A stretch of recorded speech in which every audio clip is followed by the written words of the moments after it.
Governadores de 7 estados da federação discutem ações para ampliar segurança e reduzir poder das facções criminosas do país. Recorde na saúde. Santa Catarina supera a marca de 1.200.000 procedimentos cirúrgicos. Número reflete em investimentos e no compromisso com a população. Combate ao feminicídio.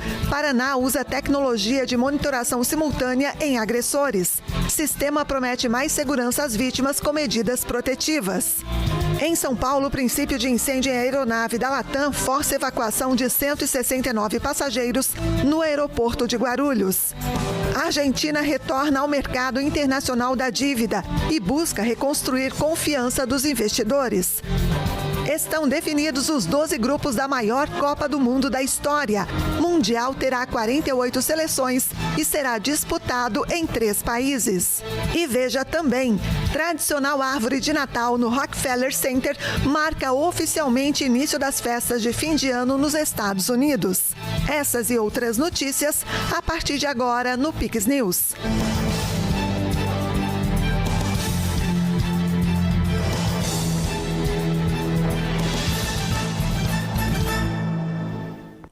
Olá, sejam todos bem-vindos ao Pix News desta sexta-feira, 5 de dezembro. Nós estamos ao vivo agora no horário de Brasília, 8h03.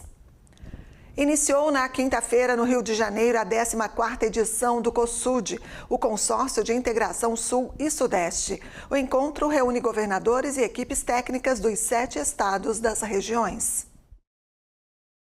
Na abertura oficial do evento estiveram presentes os governadores de Santa Catarina, do Espírito Santo e do Rio de Janeiro.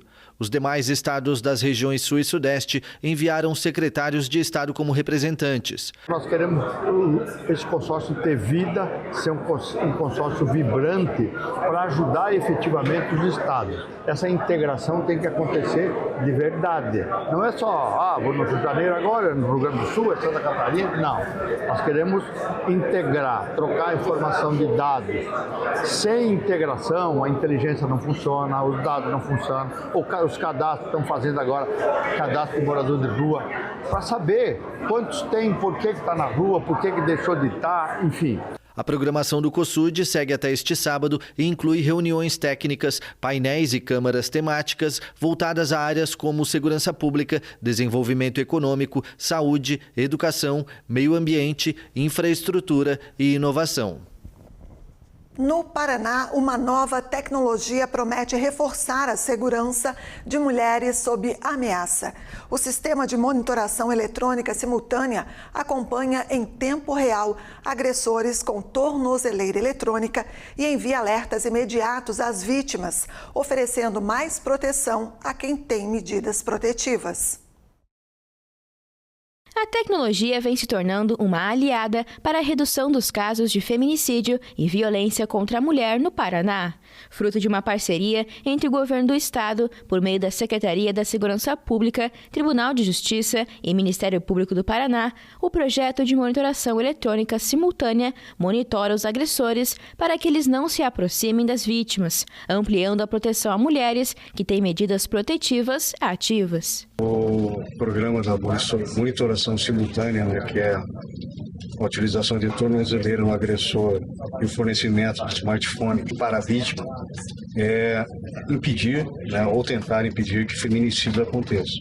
Então nós temos hoje monitoramento, são mais de 200 homens monitorados pela Segurança Pública, pela Polícia Penal com tornozeleira. Mas ela não permite um atendimento em todo o território nacional. E com esse sistema novo, independente de onde a mulher estiver, a mulher tem medida protetiva de urgência, ela é protegida pelo Estado. Então, em o agressor se aproximando dessa mulher em uma área de advertência, ele já recebe um aviso de que ele está se aproximando de uma pessoa da qual ele não pode se aproximar. As forças de segurança também são avisadas e a mulher também ela é avisada em primeiro momento. E qual é o objetivo desse programa? É proteger, fazer com que a mulher se antecipe, né? Antes da chegada desse agressor até ela seja avisada no seu smartphone e consiga procurar um local seguro até que as forças de segurança sejam acionadas e possam chegar até o local. Ele é aplicado para várias mulheres que já possuem medidas protetivas ativas. E naqueles casos mais graves, onde o agressor ali, né, o autor da violência doméstica, ele não está cumprindo aquelas medidas que já foram concedidas. Então, para aquelas situações mais graves, onde a mulher está em risco, né, onde a integridade física dela está sendo, né, colocada em risco, o judiciário, o Poder Judiciário, no caso eu ali que atuo no juizado, né, da Casa da Mulher, faço a análise, vejo se é cabível ou não, e aí concedo a aplicação, né, do programa de monitoração simultânea. O sistema é adotado a partir do momento em que as outras medidas de proteção à vítima não estão sendo cumpridas pelo agressor. O juiz responsável por analisar o caso estabelece as distâncias mínimas entre o agressor e a vítima, divididas em 2 raios, o de advertência, geralmente de 1 quilômetro de distância, e o de exclusão, de 500 metros. A partir do momento em que o agressor entra no raio de advertência, ele recebe avisos com alerta na tornozeleira e ligações do Departamento de Polícia Penal, o DEPEN, para que saia daquele local e se afaste da vítima. Ao mesmo tempo, a mulher também é avisada por meio do smartphone e recebe a localização do agressor.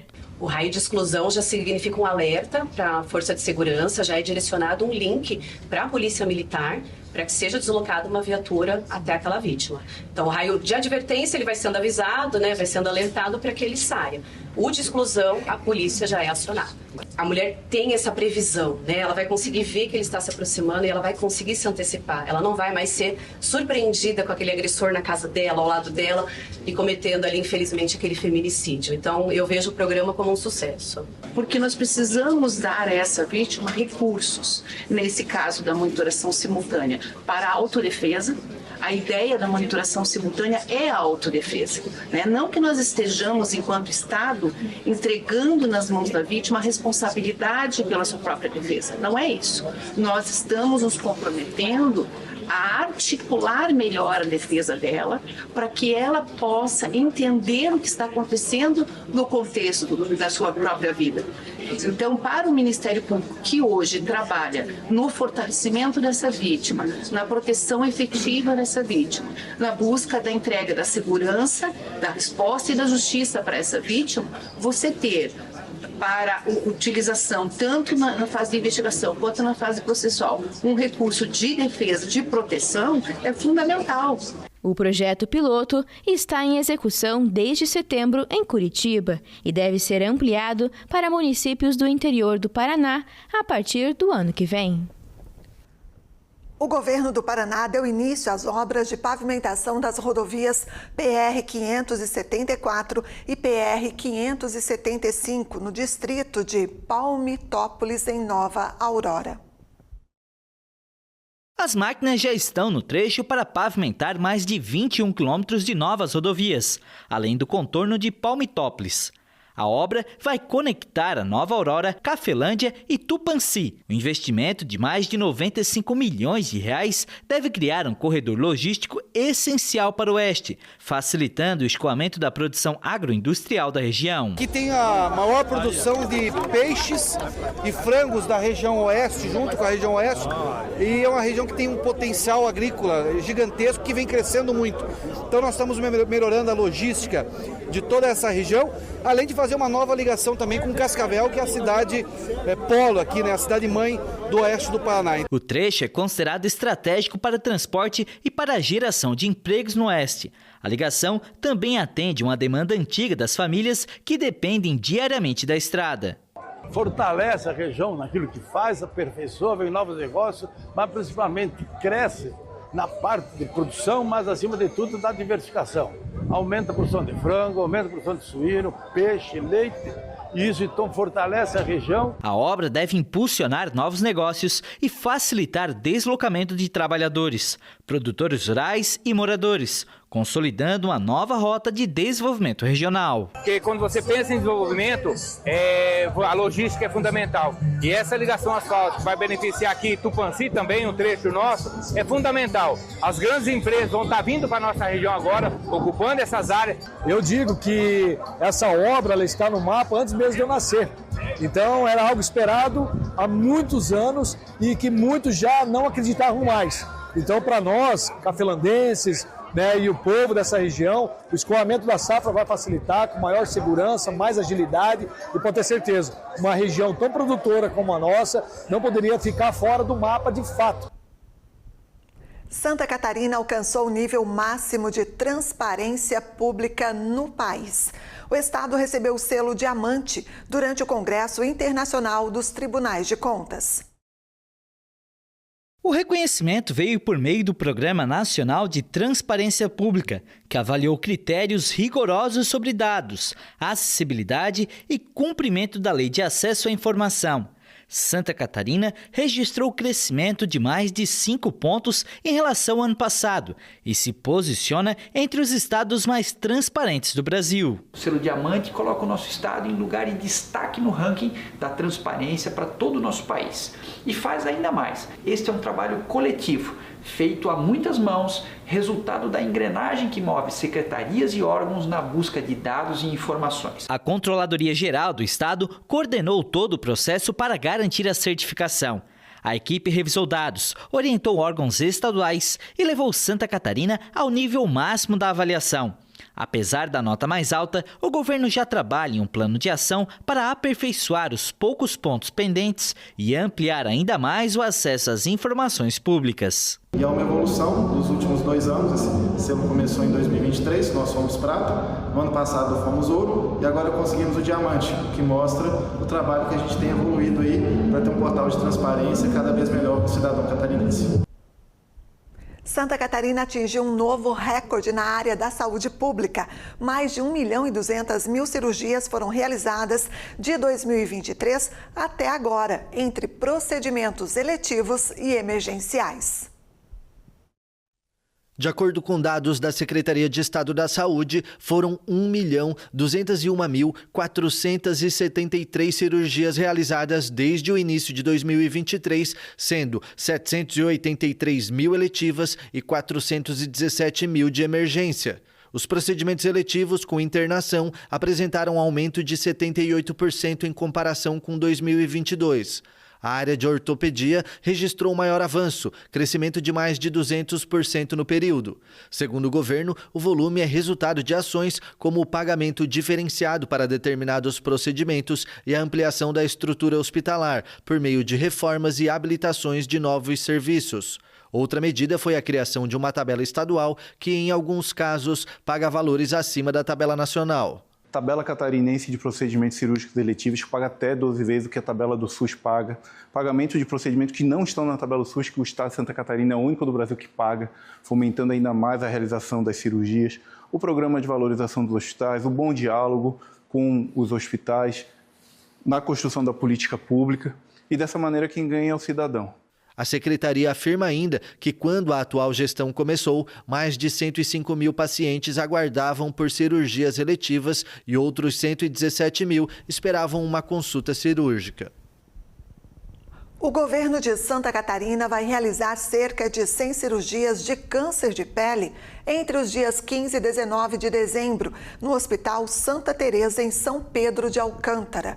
A ação ocorre em prol do Dezembro Laranja, mês de conscientização sobre a prevenção e diagnóstico precoce da doença. O Hospital Santa Teresa é referência em dermatologia e atende pacientes de todo o estado. Somente em 2025, a unidade realizou 3.200 biópsias de pele, sendo 87% delas com resultado positivo para câncer. O mutirão de cirurgia, que ocorre entre os dias 15 e 19 de dezembro, vai atender pacientes que aguardam na fila do sistema de regulação. Outros hospitais da rede pública de saúde também irão realizar atividades e ações de conscientização, prevenção, diagnóstico precoce e tratamento do câncer de pele. O hospital hoje é referência em dermatologia no estado de Santa Catarina. A gente atende os 295 municípios na parte dermatológica, então desde o tratamento mais simples ao tratamento mais complexo dermatológico, se tornando então a referência no estado de Santa Catarina. O Dezembro Laranja, o mês em conscientização ao câncer de pele, né? Fizemos sim ações, adiantamos cirurgias, fizemos mutirões de cirurgias que melhoram significativamente, diminuindo a fila de espera então desses pacientes dermatológicos que anseiam pelo tratamento. É para realmente conscientizar a população, né? Realmente é uma doença que às vezes acaba passando despercebida por anos, é isso que a gente vê, né, normalmente aqui nos atendimentos, pacientes que às vezes vêm triado por outros motivos que durante o exame físico a gente acaba achando algumas lesões suspeitas de câncer de pele ou lesões já fortemente sugestivas de câncer de pele, né? Então, para a gente ver como ainda falta o conhecimento da população em cima da doença, né? Embora seja um câncer mais tranquilo comparando com outras especialidades, né? Mas ainda é um câncer que tem uma letalidade, que tem uma grande morbidade, acaba trazendo dificuldades para as pessoas e que muitas vezes a cirurgia acaba tendo um grande impacto, né, na vida da pessoa. A exposição ao sol sem proteção é o principal fator de risco para o câncer de pele. A doença é causada pelo crescimento anormal e descontrolado das células que compõem a pele. Ao notar qualquer mancha ou sinal estranho na pele, a orientação é buscar atendimento na unidade básica de saúde mais próxima da residência. Caso for necessário, o paciente é encaminhado para um hospital de referência. O diagnóstico precoce do câncer de pele é importante para aumentar as chances de um tratamento bem-sucedido e menos invasivo. Com relação ao câncer de pele, a gente tem que dividir entre dois cânceres de pele principalmente, né? O principal câncer de pele que a gente vê, né, com uma maior frequência aqui no estado acaba sendo os carcinomas, que eles se manifestam como uma ferida que não cicatriza, que abre uma feridinha, sangra um pouquinho e logo melhora e volta de novo. Então essa lesão sempre no mesmo lugar, sempre ali devagarinho crescendo. E também para o melanoma. O melanoma daí já é pensando um câncer mais agressivo, é um câncer que existe um risco de vida, né, mais iminente, e ele se manifesta como aquela pintinha preta, feia, crescendo, estranha, com mais de uma cor. Então, isso que a gente tem que ficar um pouco mais atento. Santa Catarina é o estado do país com maior incidência do câncer de pele e melanoma, considerado maligno e o tipo mais grave. De acordo com o Instituto Nacional do Câncer, a projeção para 2025 é que haja 13,91 novos casos por 100 mil habitantes, mais do que o triplo da média nacional, com 4,3 por 100 mil habitantes. Agora uma pausa e você vai ver a seguir. Princípio de incêndio em aeronave da Latam força evacuação de passageiros em São Paulo. Estão definidos os 12 grupos da maior Copa do Mundo da história. E ainda, acendimento de tradicional árvore de Natal marca oficialmente o início das festas de fim de ano nos Estados Unidos. Depois do intervalo, voltamos em instantes.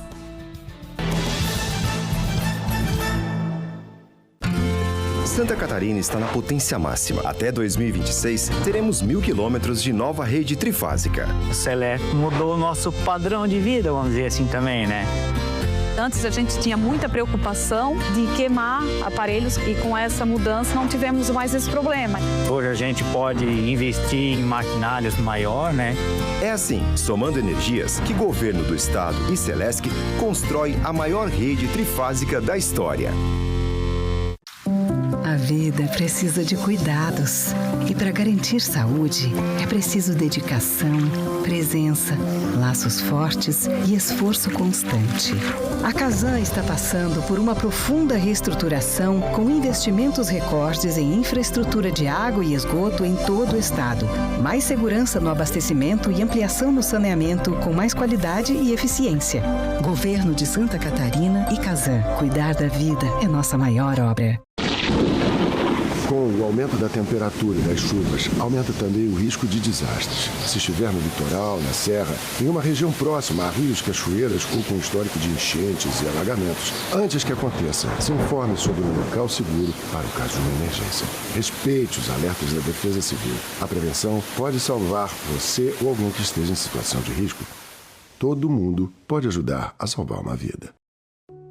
Lembra como estava a nossa cidade? Aí a prefeitura chegou chegando. De 2021 para cá, são mais de 130 obras concluídas. Só este ano foram 46 obras anunciadas e ou entregues. E o investimento em mais de 11 carros 0 quilômetro. Um total de 57 melhorias em 2025 para Garopaba. Tem obra por todo canto. E agora mais um pacotão de 45 obras e ruas para serem pavimentadas. Mas onde tem? Aqui tem. Aqui também tem. Aqui também tem. Aqui também tem. Aqui também tem. Aqui também tem. Meu bairro de Cara Nova. É acessibilidade, segurança e conforto para você, trabalhador e família. E não para não. É muita obra ao mesmo tempo. Tem Praça do Siriú vindo aí e o Parque da Lagoa das Capivaras.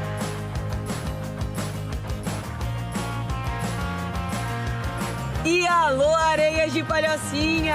A máquina por aí vai demorar para desligar. São 26 ruas para pavimentar. É a prefeitura que mudou a cara de Garopaba em ação. É o maior investimento já realizado na cidade. É mais que trabalho, é servir nossa gente. Essa é a Garopaba pra frente, cuidando da gente.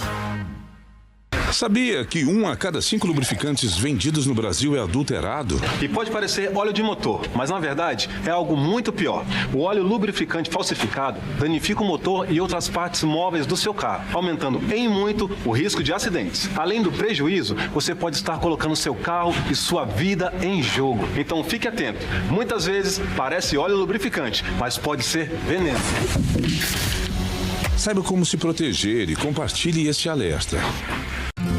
Santa Catarina está na potência máxima. Até 2026, teremos 1.000 quilômetros de nova rede trifásica. Acredito que para tudo acontecer tem que ter um início. Antigamente nem luz não tinha aqui na nossa comunidade.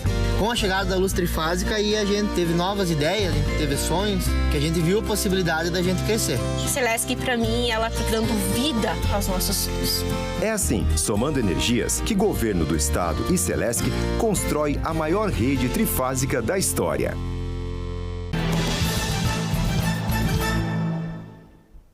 De volta com o Pix News, agora 8h24. A Latam teve que retirar 169 passageiros de um avião na noite de quinta-feira no Aeroporto Internacional de Guarulhos, em São Paulo, após o incêndio em um equipamento de carga. Meu Deus do céu, pegou fogo o avião! O incidente, que não teve feridos, mas deixou os passageiros muito assustados no momento de sair da aeronave, ocorreu durante a preparação para um voo que faria a rota doméstica de São Paulo a Porto Alegre. Em um comunicado divulgado nesta sexta, a Latam disse que a fumaça gerada pelo equipamento acionou os protocolos de segurança.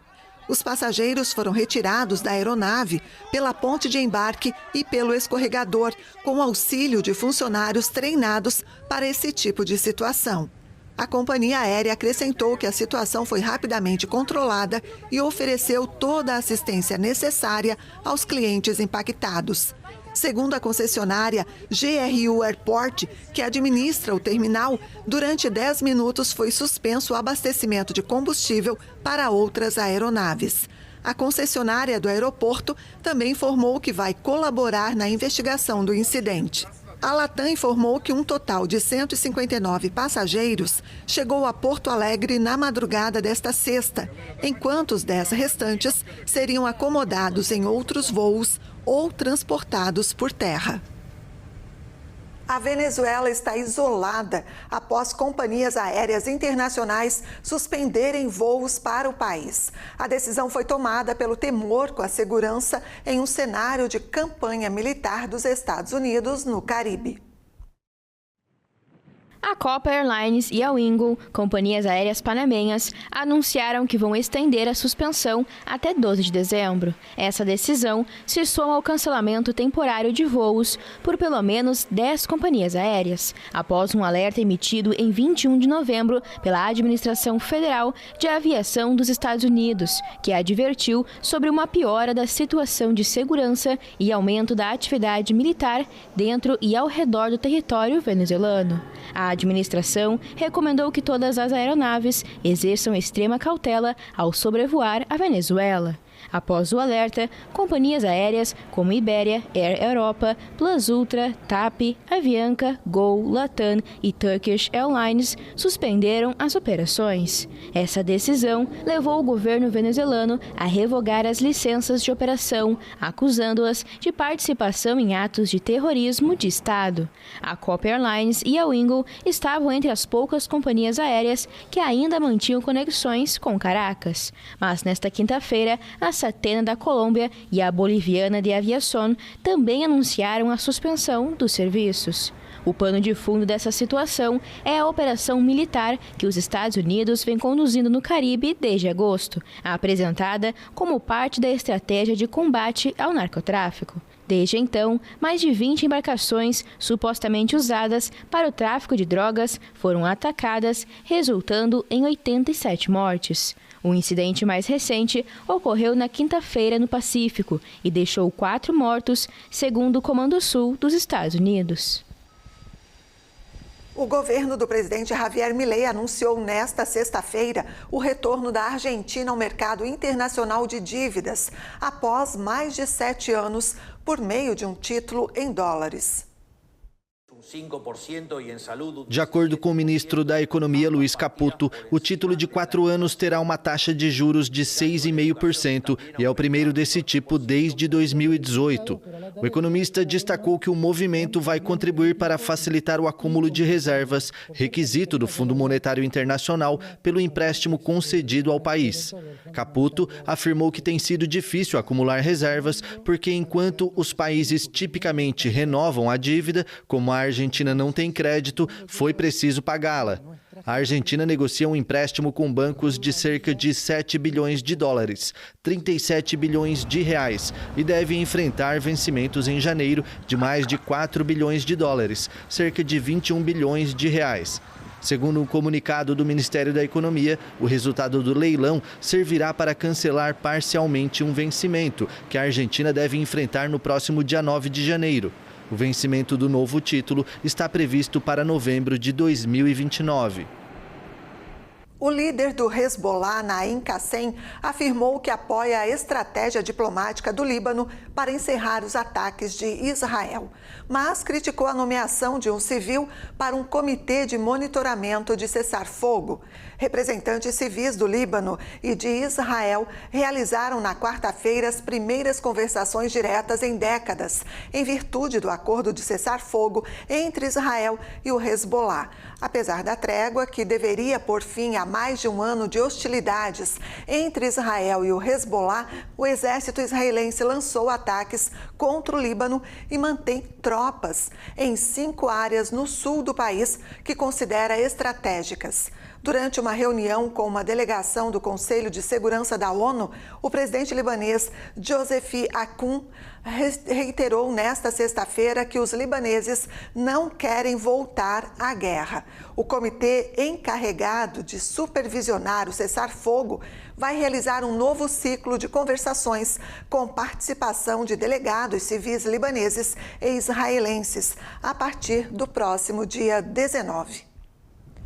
A União Europeia impôs uma multa milionária ao X. A empresa americana é acusada de enganar os usuários com o sistema de verificação, entre outras infrações.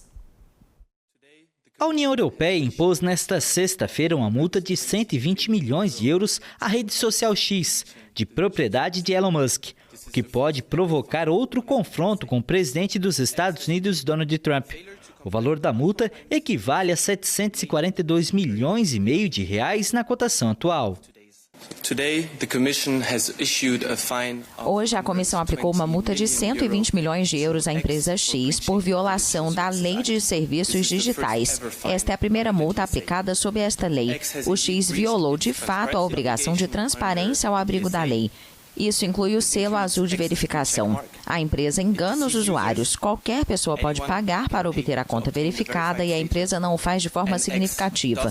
Para esclarecer quem está por trás disso, o X também inclui o repositório de publicidade, que não funciona corretamente, e a empresa não proporciona um acesso eficaz aos dados para os investigadores. A Lei de Serviços Digitais foi aprovada há 2 anos para combater conteúdos ilegais e perigosos online. A multa remonta a violações relatadas ao X em julho de 2024, quando a União Europeia acusou a plataforma de enganar os usuários com o sistema de verificação, de não ser transparente em relação à publicidade e de não respeitar a obrigação de conceder acesso a dados internos a pesquisadores credenciados. Mesmo antes do anúncio oficial da decisão, o vice-presidente dos Estados Unidos, J.D. Vance, tinha denunciado as medidas tomadas como um ataque a empresas americanas por questões triviais. Antes de Musk comprar a plataforma em 2022, a rede, então chamada Twitter, atribuiu o selo azul a utilizadores após o processo de verificação de identidade, concebido para prevenir fraudes. O caso ganhou a dimensão política devido à estreita relação entre Musk e o presidente dos Estados Unidos, Donald Trump. Os dois eram muito próximos, se desentenderam no meio do ano, mas têm demonstrado uma reaproximação nas últimas semanas. A Netflix promoveu uma das maiores movimentações da história do entretenimento ao anunciar a compra da Warner Bros. Discovery por quase 83 bilhões de dólares. O acordo reacende o debate sobre concentração de mercado nos Estados Unidos. A Netflix vai comprar o estúdio de cinema e televisão Warner Bros. Discovery por quase 83 bilhões de dólares, cerca de 440 bilhões de reais. As empresas divulgaram um comunicado conjunto nesta sexta-feira, confirmando a operação, que vai repassar para a Netflix um imenso catálogo de filmes e o prestigiado serviço de streaming HBO Max. Trata-se da maior aquisição no setor de entretenimento desde que a Disney comprou a Fox por 71 bilhões de dólares, quase 280 bilhões de reais em 2019. O valor por ação será de $27,75, cerca de R$ 148 a Warner Bros. Discovery, valorizando a empresa em 72 bilhões de dólares, 384 bilhões de reais, excluindo a dívida. Segundo meios de comunicação americanos, o Conselho de Administração da Warner Bros. Discovery aspirava a um valor um pouco maior, próximo de 75 bilhões de dólares, 400 bilhões de reais, excluindo a dívida. Segundo o jornal New York Post, funcionários da Casa Branca teriam demonstrado preocupação com a possível aquisição pela Netflix, pois, segundo eles, isso poderia dar à plataforma de vídeo uma posição dominante no mercado americano de conteúdos. A transação, aprovada de forma unânime pelos conselhos de administração de ambas as empresas, deve ser concluída dentro de 12 a 18 meses. Em uma cerimônia realizada em Washington, foram definidos os grupos e o chaveamento da maior Copa do Mundo de todos os tempos.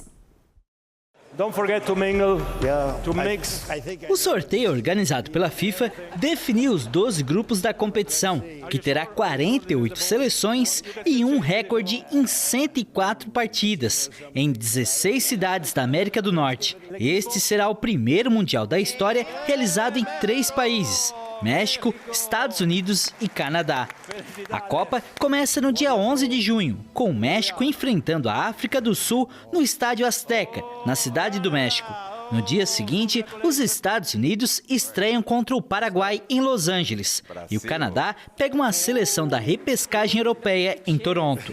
O Brasil, pentacampeão mundial, vai disputar a primeira fase no Grupo C contra o Marrocos, semifinalista de 2022, além de Escócia e Haiti.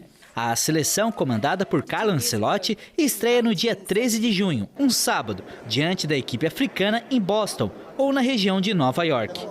O segundo jogo, contra o Haiti, está marcado para o dia 19 de junho, em Boston ou na Filadélfia.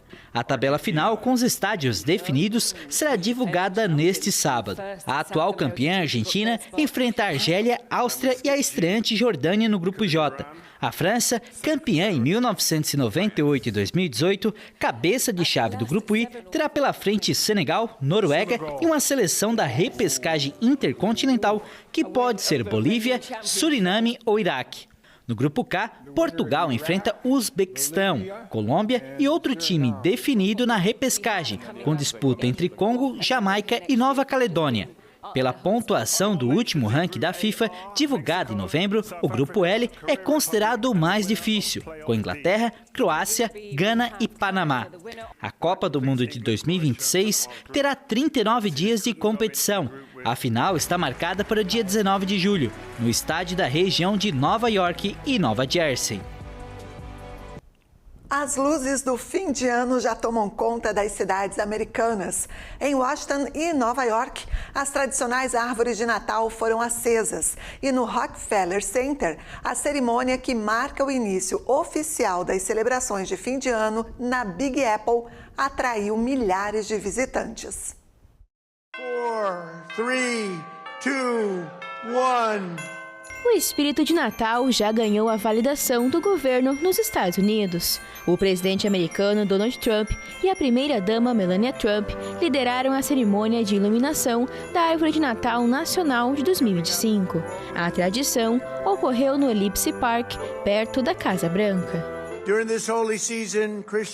Durante este período sagrado, os cristãos de todo o mundo se alegram com o milagre de Belém, ocorrido há mais de 2000 anos, quando o Filho de Deus, nosso Senhor e Salvador Jesus Cristo, desceu do céu para estar conosco.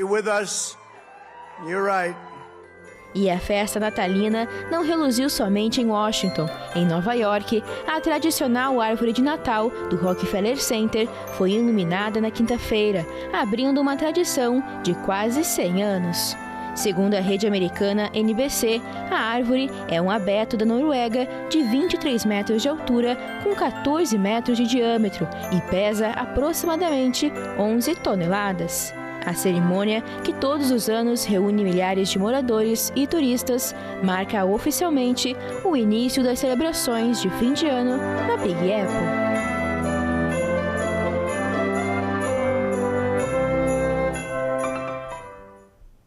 Linda árvore. E o Pix News fica por aqui. Nossas reportagens e esta edição completa você pode rever no nosso canal no YouTube. É só procurar Pix News HD. Curte e compartilhe os nossos conteúdos. Mais notícias também no nosso site, QR Code aí na tela. É só acessar e conferir. Fica agora com o Cinepix e a gente se encontra amanhã a partir das 11h30 com mais uma edição inédita do Pix Saúde aqui na telinha da Pix TV. Vamos falar amanhã sobre cirurgia plástica. Tenha um bom fim de semana. Muito obrigada pela companhia. Aproveite bem o seu fim de semana com responsabilidade. Pix TV, conectando você ao melhor conteúdo todo dia.